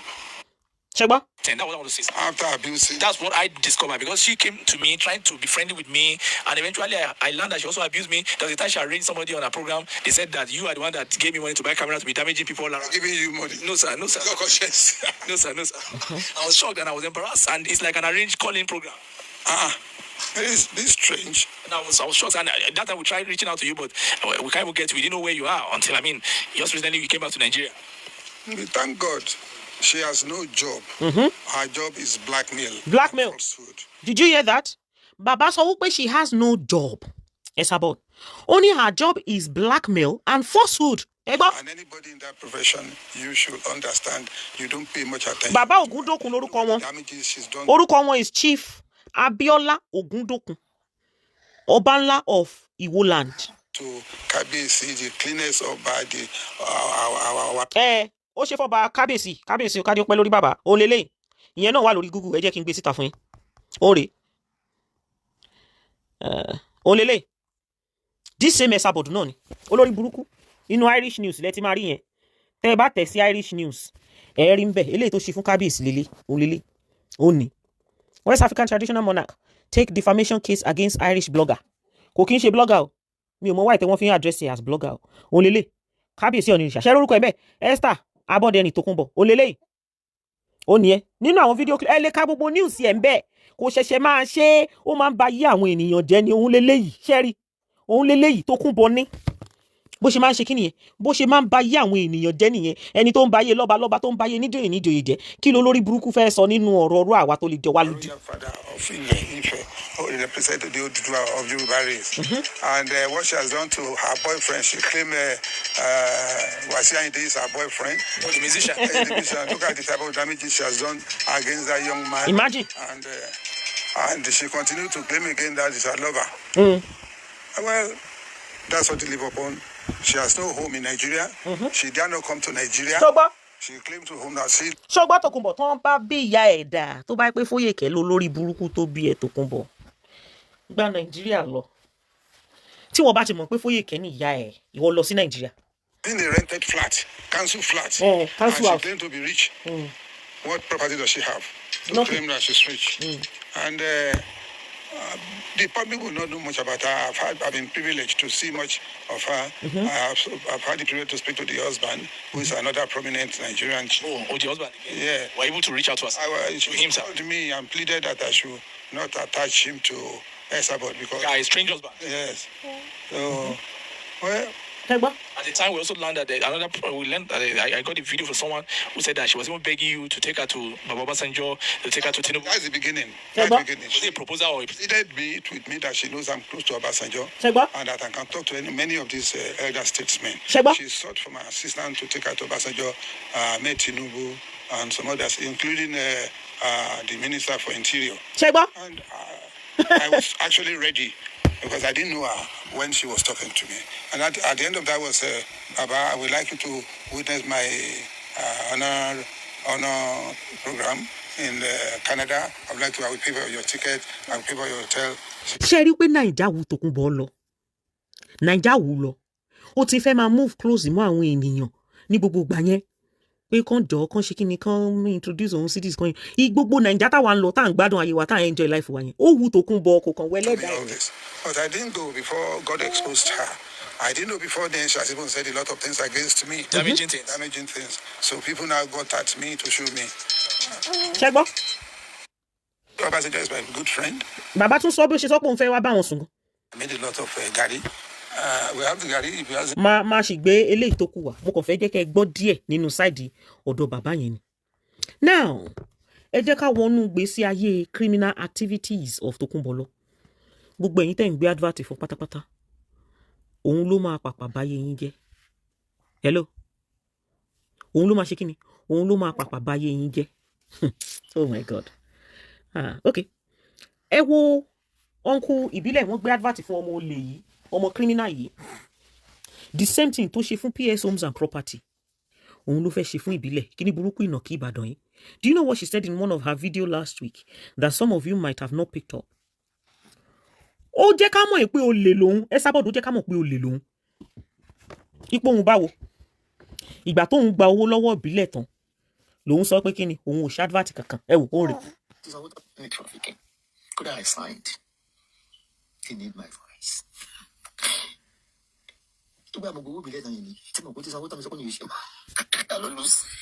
Did you hear that? Ìgbà tó ń gba owó lọ́wọ́ ìbílẹ̀ tán tó ń mọ̀ ipò ti san owó tán òun dẹ̀ lóun ò ṣe mọ́. The same thing tí ò sí yàtọ̀ tó ṣe fún PS Homes and Property. Ó ní. Onda, where is that PS Homes one? Nbọ̀. Òun lélẹ̀. Ní October ní November ọdún tó kọjá contract tó wà láàrin èmi àti yín gbogbo pátápátá di máa ń yàn nìyàn lẹ́nu contract tó wà láàrin èmi àti yín was 8 million naira fún ìpolówó iléeṣẹ́ PS Homes and Property fún odidi ọdún kan. Ẹ gbọ́ ẹni tó ní 30 million òun gba 50 million 8 million naira òun náà fẹ́ fún wípé kó fi polówó iléeṣẹ́ PS Homes and Property 8 million naira. Ẹ wá máa gbọ́ bí Esabod ṣe fẹ́ já wọn lólè. Ẹ ní kí n máa san quarterly evidence wa proof wa gbogbo owó tẹ́ gbà. Tó bá ti sanwó first quarter ẹ máa gbé wàhálà dìde ẹ máa bẹ̀rẹ̀ sí máa bú mi. Ẹ̀yin tẹ́ ń polówó lọ́wọ́ olè ẹ̀yin tẹ́ ń polówó lọ́wọ́ scammer tó bá ti gbowó lọ́wọ́ yín tán gbogbo eléyìí tó kù bá di history. Ẹ̀yin tí wọ́n ṣe kíni ẹ̀yin tó ń fi polówó tó fi ń jà yín lólè. Ìkan nínú àwọn iṣẹ́ olè tí Esabod ń ṣe òun lẹ̀ ń gbọ́ yìí. Ó bá ti gbowó lọ́wọ́ yín lábá ṣe kíni lábá japa. Tẹ́pẹ́ mi ni wọ́n ní ìkùnsí ní pẹ̀lú mi nípa alákọ̀ọ́kọ́ bóyá ilẹ̀ tó wọ́n rà wọ́n ra ilẹ̀ 10 naira. Wọ́n fẹ́ gba amenities ilẹ̀ 100 million naira. Imagine àwọn máa yọ ọmọ ewé. Ẹ máa bẹ̀rẹ̀ sí máa fi dẹ́rù bà mí. Ẹrù tẹ̀lé ń dábàá mi lélẹ̀. Alákọ̀ọ́kọ́ ẹ bú mi ẹ yẹ̀yẹ́ mi pẹ̀lú owó tí mo fún yín. Tó bá tún yá tí bá tún fọwọ́ kún ẹ tún sọ pé tún parí ìjà pẹ̀lú iléeṣẹ́ PS Homes and Property ẹ tún fa mi mọ́ra. Ṣẹ́gbọ́. Owó ni mo fún yín kí ṣe fẹ́ nífẹ̀ẹ́. Ṣẹ́gbọ́. Ìtorí ẹ̀ mo ṣe sọ fún yín ẹ wo kí lórúkọ ẹ̀ kí náà ti ń pè Ọlábánjí fan. Nítorí pé ó sì ń rí change ìgbà lọ́wọ́ wọn tọ́nkú yẹn máa ń fún lówó dáadáa ẹ rí pé tó bá fẹ́ sọ̀rọ̀ á sọ pé Ọlábánjí fan pé ọmọ dáadáa ni ó lawọ́ because tọ́nkú yẹn máa ń fún ní nǹkan dáadáa. Ìtorí ẹ̀lẹ́fìrí tó máa ń pariwo ọmọ mi gbogbo ilé ayé ẹ̀ àtèrè tó ń jẹ́ o àtọjà tó ta o àtọjà tí ó ta o kán ṣáà máa kówó fún ni ó lè. Ó lè. Ẹ má gbàgbé pé nǹkan burúkú pátá ń ṣe fún iléeṣẹ́ pọ̀ jù nǹkan rere tẹ́ ti ṣe lọ fún lọ. Owó ni mo fún yín. 8 million ní contract wa ní ọdún tó kọjá màmá pẹ̀lú pé fún mi lókun lọ́rùn 14 million naira lẹ́gbàá lọ́wọ́ mi. Imagine. 14 million naira lẹ́gbàá lọ́wọ́ mi. Ó lè. Proof and evidence. Cherry gbogbo ẹ̀yin tí Esabod ń ba PS Homes and Property jẹ́ fún yín tẹ́yìn náà tẹ́ ń gbọ́ràn sí Esabod lẹ́nu ẹ̀ ní gbádùn arákùnrin yẹn ò jẹ wọ́n lówó nínú ẹgbẹ́ olórí burúkú wọn yẹn ó kàn fẹ́ mọ̀ọ́mọ̀ ba business ẹ̀ jẹ́ ni lẹ́yìn ìgbà tó gba owó tán 40 million naira ká ló lè nínú èmi àti Esabod ká ló lè olórí burúkú tó jẹ́ pé tẹ́ bá ti gbé advert fún báyẹn ti dáràn. back all this up ní ẹgbà lọ́wọ́ mi màmá ẹ sì jẹ́ mi lọ́wọ́ oṣù mẹ́ta tẹ́ ẹ sàn oṣù mẹ́ta sí òpin ọdún ẹ pè mí bẹ́ẹ̀ lẹ ṣe pè mí ẹ bẹ̀rẹ̀ sí ń bú mi lẹ ń ṣépè fún mi lẹ ń ṣépè fún ọmọ mi lẹ ń ṣépè fún ìyá mi lẹ ń ṣépè fún àbúrò lẹ ń ṣépè fún gbogbo ẹbí mi pátápátá. ó lè ní Tòkunbọ̀. nígbà tí n bá ti lè sọ wọ́n yẹn ní 30 million naira nǹkan tẹ́ máa fojú mi rí agbára mi ò ní kọ́ màmá. ṣẹ́rí ìgbà tó fẹ́ gba 30 million lọ́wọ́ ẹjọ́ ilẹ̀ mélòó ni PS gan wá ń ta tó fẹ́ wá máa san 30 million naira fún Esabod ó fẹ́ jẹ́ kí PS ó fẹ́ jẹ́ kó wà bankrupt kó má jẹ́ níyàn mọ́ nítorí pé kíni nítorí pé PSO mo ti fọ́ọ̀kì sóbò Tina PSO mo ti Tina tó dó tó bá sùn àwọn náà ń sọ̀rọ̀ yìí nígbà tí yẹn lóhun ò fẹ́ ọmọ ẹ̀ mọ́ Esabod kúkú wá wò pé kóun kúkú ba yé ẹ̀jẹ̀ ẹ imagine 30 million naira for what exactly for what advert ìgbà tí yẹn wá lóhun ò ní san òun ló fi ń ba tiẹ̀ jẹ́ Esabod wá lóhun kó àwọn èèyàn kan sínú gúrùpù wípé àwọn lọ́ọ̀yà kan EFCC kan wọ́n máa lọ gbé PS kan látọjọ́ yìí jẹ́ rí kí nǹkan kan ṣẹlẹ̀ ó tún gbowó lọ́wọ́ àwọn tó tún kó jọ sínú gúrùpù o. ẹ máa sọ̀rọ̀ lọ. kó fún gbogbo àwọn kìíní. o lè. mo lè bẹ̀rẹ̀ fún màmá mi ò lè fún yín pé tí bá máa lọ pàbọ̀ mi ò lè fún yín ju 30 million fún yín 20 million naira lọ. kì í ṣe Nàìjíríà fún àdé sí máa fún yín lówó màmá èyí lóògùn nílẹ̀ tí mò ń ta. 50,000. 20 million naira fún kíni 20 million naira fún kíni ilẹ̀ wo lẹ̀ ń ta èrè wo lẹ̀ wá ń jẹ ó lè l'Esabod ó lè kírímínà gidi ni kírímínà gidi tó yẹ kó máa gbébọn ni. ilẹ̀ 800,000 ilẹ̀ tó wọ́n jù tí mò ń ta tẹ́fà mi polówó is less than 3 million naira mama. ṣe gbọ́. owó ló fa nǹkan tẹ́ ẹ ṣe fún mi yìí ẹ lè sọ pé tí bá ti fún yín ní 30 million naira ní pé màá rí nǹkan tẹ́ ẹ máa fojú mi rí wọ́n lò ní 30 million naira pẹ̀lú economy Nigeria sí èló lè fi bò lè jẹ́ 30 million naira. ó fẹ́ gba 15,000 pounds lórí advert lásán 15,000 pounds ló fẹ́ gbà olè olóṣì olójú kòkòrò wọ̀n bílíkì wọ̀bìà nítorí kò fẹ́ ọmọ ẹ̀ kí wá lèrè tó fẹ́ jẹ ẹ máa dá kó àwọn ènìyàn jọ. kí lèrè tẹ́ni tó ń bá wí kí lèrè tó fẹ́ jẹ ẹ máa wo olórí burúkú Tòkunbọ̀ tó ń sọ̀rọ̀ yìí sítórí ayé ọmọ ẹ̀ àti bàbá ọmọ kan tún lè léyìí o tún rè o. Call my phone and start telling me I want to for you about Gaddafi. I'm not even talking about 2 years tonight.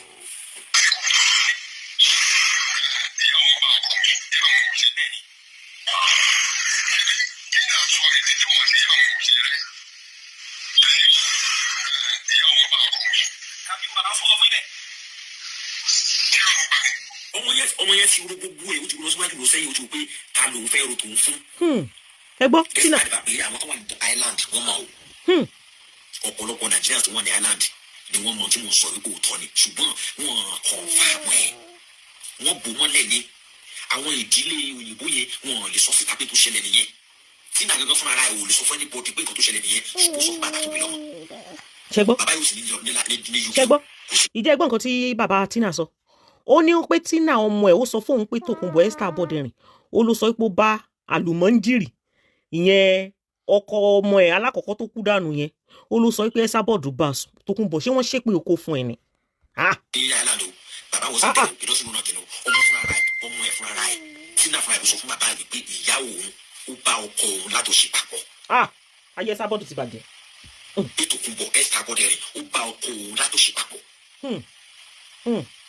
àndẹ́ni yẹn ń pè ní màmá ọ̀nà mọ́fíà òun lè lọ́ọ́ bàbá làbẹ́ jọ tó lọ́hùn ẹ̀hún òkété ṣé mọ̀mọ́ tiẹ̀ ti bọ́ kó láti sọ àpọ̀ rẹ̀ ó dá mi lóhùn ó lè lọ. kò yẹ kémi náà kò máa yẹ kémi náà súnmọ́ ìwà ṣèrè tó ń sọ̀rọ̀ kò yẹ kémi náà súnmọ́ mistake ni ẹ wá wo ẹni tí Esabod ẹ wá wo bẹ́ Esabod ṣe báyé ọkùnrin jẹ́ ẹ wo bẹ́ Esabod ṣe báyé ọkùnrin jẹ́ ẹ̀yin náà ẹ wá wò ẹ wo bẹ́ Esabod ṣe báyé ọkùnrin jẹ́ ẹ wo bàbá Tina lélẹ́yìí o ẹ wo bàbá Tina ẹ wo wọ́n ẹ̀ṣẹ̀ ń ra fóònù fún ẹ wo bí bàbá Tina ẹ wo ẹni tí ọmọ ẹ wà nílùú òyìnbó ẹ wo bẹ́ Esabod ṣe ṣayé ọkùnrin tó ṣe sọ́dà ẹ wo tó ṣayé ọkùnrin dà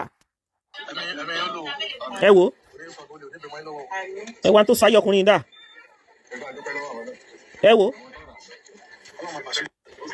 wọ́n ẹ̀ṣẹ̀ lọ ra fóònù yẹn fún ni o ẹ wo Esabod ṣayé bàbá àwọn ọmọ ẹ̀dá ẹ wo bó ṣe bá yé àwọn ọkùnrin jẹ́ lọ má bá yé ara ẹ jẹ́ má bá yé ara ẹ jẹ́ má jẹ́ kí tí ẹ bàjẹ́ bí ayé Esabod Tòkunbọ̀ abọ́dẹ̀rìn báyé ẹ ṣe bàjẹ́ lójú ayé ẹ deluded person ní o ráyé nínú ilé tara ẹ kó tọ́jú àwọn tó bí ayé ẹni lẹ́nu lókùn tó ń ba ayé wọn jẹ tẹ́yẹ bá ti bàjẹ́ kò ní kó bá yé àwọn tó kù jẹ́ ayé ẹ ti bàjẹ́ èèyàn báyẹ̀ ti bàjẹ́ ní ohun tó kọ̀ láti kọ́ dánmọ́tẹ̀ lómìnà kí ló dé tó ń ṣe wèrè káàkiri Tókunbọ̀ ayé bá sú ẹ ó dẹ̀ lọ para ẹ ó dẹ̀ lọ para ẹ Tókunbọ̀ Esabod tí ilé ayé bá ti sú ẹ lọ para ẹ náà lọ họ́ọ̀kì transformer àwọn ẹgbẹ́ tó ń ṣe wà fìtìjú para ẹ dànù Tókunbọ̀. àwọn bá tó ń bú ìṣọba tó kún máa bú ẹkún mọ̀ ń bọ̀ ọ̀rẹ́ mi aládùbáríkà akọni ọgbọdọ̀ dójúlẹ̀ ká má fi dà á láì ara akọgun tìlẹ̀ odò à lọ́kọ̀ my friend. ṣé rí láyé tàwa yìí ẹja ṣọ́ra sí ẹ jẹ́ ká yọ lẹ́tẹ̀ ilẹ̀ ń yọ. mo ti ẹ̀ ní di fídíò bí tán ti gba etí ẹ̀yìn. olùkọ́ tí máa ní ìwà tí wọ́n mi bá wù ẹ ìwà sóbìnrin mi ìyá sì wà wù. ṣe gbọ́. àwọn obìnrin bí Esabod sọ̀bẹ̀ aládùbáríkà. olórúkú ni. ọlọ́run ló ní máa wà láyé máa lédè. ìgbà tí mọ́tò gbá mi ọmọ tuntun tó ti bá yín ọmọ páàkì ló gbé lórí Facebook pọ́tà Gaddafi ti kú ọlọ́run máa save life mi náà ewu mi tọ́lá bá ló kú lábúròdù yìí owó ọlọ́run ní o òyìnbó ìgbà lẹ́yìn ọlọ́run bá òyìnbó ló kú o tọ́lá wà ní lẹ́yìn ọlọ́run bá òyìnbó ló kú. ayé Esabod ti bàjẹ́. Facebook pọ́tà Gaddafi ti kú sọ́dọ̀ ọ̀tà Gaddafi ti wá kú mi ní kó wọ́n máa ṣe bá àwọn ọmọ tó fẹ́ bí tó bí fún tí mo fi kó lọ sí tù for 14 days tẹ́sí kí àwọn yìí ṣé mo rí ẹ ṣé mo rọ́mọ tó ló bí fún mi àwọn wèrè amúkun mẹ́kọ̀ọ́ kan wá sọ̀rọ̀. ṣe gbọ́ nǹkan tó ṣẹlẹ̀ sí bàbá yẹn àtàwọn ọmọ òfò tó bí. ipò ọmọ wo mo ní káàkiri ń gbọ́ ọ̀gùn màá bọ́ kan sọ ọ̀gá àwọn tó bí fún mi nǹkan kan mọ kọ́nà lẹ́sẹ̀ ní jìnnú kí sọmọ ni wọ́n ní mo rí last born mi títí mi ò kí fún bá súnmọ́ mo ti trespass ó sọ fún wọn pé wò ló sún mi tí mo fi kọ́ bọ́ yípa ní kóòtù pé mo ti sún ní tọmọtọmọ ó sọ bẹ́ẹ̀ fún wọn why don't you sit your children down pé mi mo ti àbáyé o tó fi kọ́ bọ́ yìí pé òun fẹ́ rí yín láyé ó sọ fún àwọn ọmọ yẹn wọ́n ní kébì tó ń lọ kọ́ọ̀tù kan máa jà fún ọmọ wọn jà fún láwọn ọmọ àkókò yìí ọmọ sọ̀sán rẹ̀ tó bí jọ sílẹ̀ tó ń jágbe máa ilé ẹran tó ń wọ̀ orí burúkú àkiri tó ń jà yọ control yẹn yọ household onú ilé ààrẹ gan yọ control ẹ̀ náà wọ́n pariwo ojú ilé yẹn tó ń wọ̀ ẹ́ pariwo náà pariwo lórí ẹ wò mí ọ̀rọ̀ pọ̀ta fẹ́ sọ gan bẹ̀tì wọ́n ló ń mẹ́rọ mọ́mí nǹkan àgbà ni. Tókunbọ̀ ìwọ náà gbọ́ nǹkan tí ẹni tó bímọ fún gbọ́ nǹkan tó sọ Tókunbọ̀ ẹni tó bí bá wa gbé fídíò síta ní ẹnì kankan ìnàkí Ìbàdàn àṣírí lórí Facebook yìí tí ọkùnrin ti sọ̀rọ̀ ọ̀rọ̀ báyìí sí rí kò ṣe kí ni kò sí ìwà tọ̀ọ́lẹ́ olóòórùn olòṣì aláyébàjẹ́ ẹni òṣì ẹni ìyà kò sí ìwọ nìkan yìí ni kí ló dé ìwọ lẹbi kọ tara kọ ìwọ náà wo bí sítórí ayé ẹ ṣe dọ̀tí ó dẹ́tì gan sítórí ayé ẹ ó ṣe kí ni ó rùn gan sítórí ayé ẹ rùn kò ṣeé ṣe kí ni kò ṣeé mú yan gan títí ẹ ṣe kí ni títí ẹ rùn jégéjégé ìwọ ni wàá ríru wọnú ọlá yẹn ni wàá máa ṣe kí ni wàá máa ka àwọn nǹkan tí ò tiẹ̀ kàn nǹkan tí ò kì í ṣe títí ẹ ni wàá máa kà sí lọ́rùn àṣírí àtàṣírí tó pè tẹjọ ń pera yín tẹjọ ṣòṣì káàkiri ń bẹ jẹun wo bóyá tí wọnú ọlá bá free cause she wanted to call in kó wá yànnà náà rẹ jẹun tó bá free pẹ̀lú Wọlé Adégbénró àbí kílẹ̀ ń pè ṣé wò free tí ẹ ni well I don't know ìjọ tí yóò bá free if she wants to call in she can call in cause she said she wanted to yànnà náà that I should call her when I get online so maybe she will talk somewhere else but the little that I know about that Wọlé Gbénró or whatever you call that one the little tí mo lè sọ pé mo mọ̀ nípa ẹ̀ kò di pé that guy wanted to date one or something.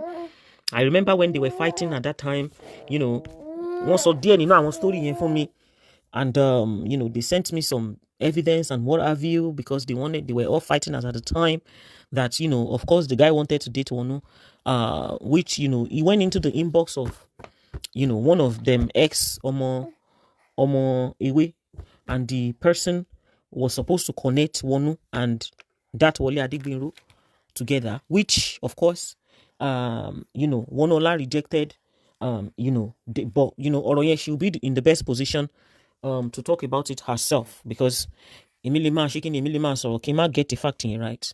But from what I know, it's as if, he wanted to date her and he was trying to entice her with money. He was trying to buy her with money. Wọn náà ládẹ́jẹ́ kó yé wípé kíni tó ṣẹlẹ̀ ṣe bóun fẹ́ Vivian ṣe bí wà tí Vivian lẹ́jọ́ ń fẹ́ra yín èwo wá lòun tó tún fẹ́ ṣe kíni èwo lòun tó tún wá fẹ́ máa bá sọ̀rọ̀ ó dẹ̀ wá máa ṣe kí ni àwa fẹ́ máa ṣe bí kó máa fẹ́ máa kówó fún wọn náà something around that line ṣáàmì tí ẹ mọ̀ only one who can ṣe kí ni one who can tell her story by herself I don't know but the little that I remember from that time mo gbà tí wọ́n ló dẹ̀ rí pé àbẹ́lẹ̀ ìyá wèrè ní kílómílẹ̀ tó ń ṣe bí eléyìí tó ń ṣe bí dọ̀dọ̀yọ̀ tó ń ṣe bí àrìndín òun àtẹ́lẹ̀ ìbáwo pé kò lè possible now báwo lòun àtẹ́lẹ̀ ṣe máa fẹ́ra wọn so it is one of those things that you know when you refuse to have anything to do with them then they turn into a monster ṣé wọn náà láṣọ bọ́ sínú àpẹ ṣé wàá kówó lápò ẹni I don't know what will make him because I asked Wonu that are you guys fighting she said no they don't have any issue so what would really make him go there to be doing rubbish and jargons I don't really know I don't know tó wá sọ pé inú ilé ẹ̀rùn inú ilé ṣe kinní kan ṣe gbá ń ṣe which means that gbogbo nǹkan tí Bukky Jesse ń sọ ìwọ náà lè máa ń ṣe kinní ìwọ náà ló máa ń sọ fún mo dẹ̀ wá sọ pé inú ilé ẹ̀ kò lè burú tó inú ilé Esabod ẹ̀yin lẹ́mọ̀ jáde Ọlọ́run bá yín yanjú yẹn ọ̀rọ̀ ti tèmi kí n yànnà náà ọ̀rọ̀ mi ta ló tún bú ta ni wèrè yẹn tún bú lálẹ́ iná tó dára fẹ́ lọ sùn kò sọ̀rọ̀ lẹ́nu Esabod lẹ́nu ẹ̀ kan I think ọ̀rọ̀ tèmi tó sọ kò ju bí 1 hour lọ so mi ò ní láti fún ẹ ní ṣojú bí 1 hour lọ because mo ti fún ẹ ní kan lọ́sàn yẹn already kó lọ jẹ yẹn náà o ò tí ì jẹ yẹn sọ́gọ̀ tán náà kó tó wá jẹ eléyìí kó tó wá jẹ mi ẹ wo Gaddafi nínú mọ́tò 2003 police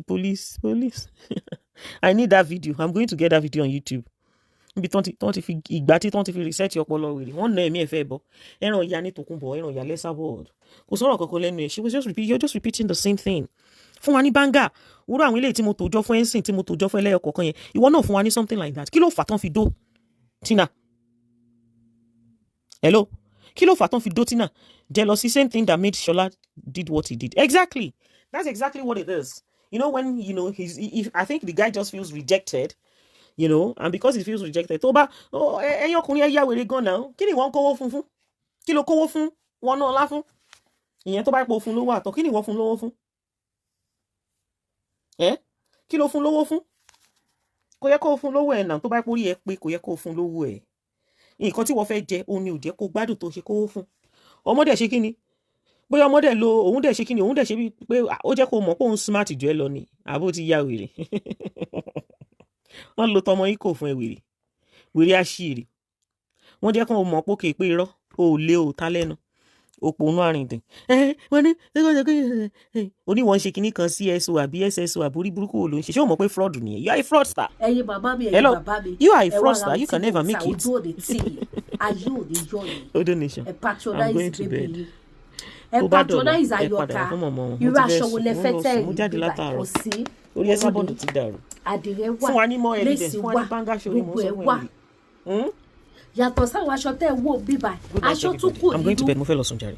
bí Bye inú bye. aṣọ kù bẹ̀ ẹ wá patronize mi ẹ wá bá mi ra ohun tí mo ta ojú òní tí yìí gbogbo lówó ní Lady K African Store tí ẹ bá fẹ́ ra ẹsẹ̀ ògúfe ó wà ní Lady K African Store tí ẹ bá fẹ́ ra àwọn tí inú ògúfe àwọn assorted àti ti ògúfe àti ti màálù ó wà ní Lady K African Store àwọn ògúfe aláwọ̀ palaba báyìí lórí àwọn ògúfe gidi ni o kì í ṣe ògúfe gbẹ̀gbẹ̀ ó wà ní Lady K African Store bákan náà lẹ́rọ màálù turkey ẹja àwọn ẹja lọ́lọ́kùn ìjọ̀kan ẹja tútù ó wà ní Lady K African Store adé store tato freezer náà sí tàyàfíàìsì gbogbo àwọn ẹja yẹn so èyí tẹ bá nídìí àwọn yẹn náà ó wà pọ̀mọ́ jẹ̀bù tó ti soak ó wà ní Lady K African Store bákan náà sì ni gbogbo èyí tẹ bá fẹ́ ra àwọn provisions lọ́lọ́kùn ìjọ̀kan ó wà ní Lady K African Store tẹ bá fẹ́ ra àwọn body cream àwọn nǹkan tẹ lè fi ṣerun àwọn wig lọ́lọ́kùn ìjọ̀kan èyí tẹ bá wo àwọn program tí mo ṣe before ilé ẹ rí i pé mo display àwọn wig níbẹ̀ aṣọ tí mo wọ̀ lélẹ̀ fáfáàdé yìí tẹ bá fẹ́ wò program tí mo ṣe before ilé mo display àwọn wig dáadáa níbẹ̀ mi ò dẹ̀ display ní wig tán but mo display àwọn fine wig àwọn wig tó mú yes ẹ lọ wò ó kó má dàbí ẹnu ó wà bẹ́ẹ̀ bákan náà yìí tẹ bá fẹ́ ra agomuman power jẹ́ bí idán mo ti dàgbà mi ò lè tó dóbò mọ́ ẹ má sọ bẹ́ẹ̀ mọ́ dádì ti dàgbà ẹ fẹ́ torí ẹ̀ lọ́wọ́ àyọ̀ǹgẹ̀ àṣírí yìí máa bọ̀ lọ́dọ̀ dádì kò lè bọ̀ lọ́dọ̀ àwọn sugar boy o wọ́n máa gbé rígì tó yín síta o àbí kọ́ máa fi tírẹ́tì gbowó lọ́wọ́ yín kírú ẹ̀ má bá ṣẹlẹ̀ ẹ wá ra àgùnmu mo fi ọwọ́ ìsọ̀yà fún yín ni dádì tẹ rò pé wọ́n lè gboyín dáadáa mọ́ wọ́n á gboyín àyà yín á já inú yín á dùn ọkàn yín á balẹ̀ wọ́n á gboyín kọjá bẹ́ẹ̀ ṣe lérò ẹ mọ̀ wípé Jésù lọ́ba bẹ́ẹ̀ ni mo sọ fún yín tí dáàdì bá gba yín mú ara yín á balẹ̀ ẹ mọ̀ wípé yẹ ìsọkùnrin ládàá ẹ mọ̀ pé ó jura wọn lọ ti jákàdé kan nígbà ẹ má jẹ sọ̀rọ̀ jù kó má sábẹ́ àsọ̀tọ̀ àwọn tó lò mo mọ̀ pé wọ́n máa wò mí wọ́n mọ̀ pé yes confam ni Lady K sọ àwọn tó wọ́n bó ṣe lọ àwọn kọ́sítọ́mà kan wọ́n rí iye bánàtà ọwọ́ àwọn ṣọ́ọ̀bù mi wá ọwọ́ arajà ọwọ́ ara gbogbo bàbá wa wájọ ṣẹ̀fẹ̀ wọ́n ní à madam are you sure this thing will work mo wá sọ fún ọmọ ojútẹ̀ bá ti jọ wá fún mi feedback ṣe é gbà tí kọ́sítọ́mà yẹn máa padà wá kó mọ̀ pé mo ti bá kojú òun mo bá kì í daddy welcome sir mọ̀ pé mi like ẹ̀fẹ̀ gan èyí tẹ́ bá wá store mi ẹ ti mọ̀ pé yes ẹ̀rí náà dé ẹ̀rí ni máa fi welcome àwọn kọ́sítọ́mà mi that is why tẹ́ bá lọ sórí Google ẹ rí pé mi ni mo ní best rate tó dáa jù no be for mouth ní amity African store amity ẹ lọ wo Lady K ló ní rate tó dáa jù so ẹ̀yin tẹ́ bá patronize mi ẹ̀yin mọ́ mi ẹ̀yin dáàdì mi ẹ patronize ẹ lọ fún mi ní rate tó dáa o because ẹ̀yin náà mọ̀ bí mo ṣe fẹ́ rí service yìí tí bá ti polówó tí mo ṣe program bẹ́ẹ̀ náà ni mo fi welcome àwọn customer sínú store ẹ̀bùnì ara àkọ́tọ́ lọ́ọ́ fi fún mi náà nìyẹn tí inú mi fi máa ń dùn so